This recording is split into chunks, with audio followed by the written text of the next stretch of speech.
Sir தெரியும் வா. Sir sir already வீட்ல நிலைமை சரியில்லை சார். நான் திருட இல்ல சார். எல்லாம் தெரியும்டா வாடா. நட நட. சார் சும்மா நடிக்காதடா வாடா.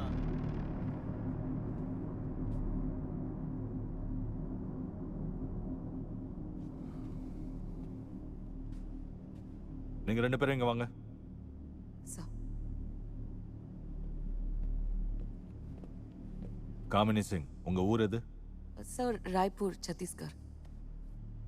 நான் இந்த ஊர் தான்.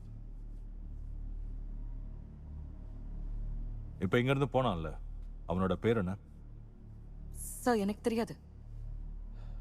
அவனுக்கு உங்களை தெரியும், உங்க ஆபீஸ்க்கு வந்ததா சொன்னா? சார் வந்திருக்கலாம், ஆனா எனக்கு அவரோட பேர் என்னன்னு தெரியாது. இங்க நடந்ததை முதல்ல பார்த்தது நீங்க தானே? ஆமா சார், இங்க போலீஸ் அவங்களோட வேலை எல்லாத்தையும் முடிச்சதும் நாங்க எல்லாருமே அவங்கவுங்க கவுண்டருக்கு திரும்ப வந்துட்டோம். இங்க வந்து பார்க்கும்போது தான் இந்த பாக்ஸ் மொத்தமா உடைஞ்சிருந்ததை நாங்க பார்த்தோம்.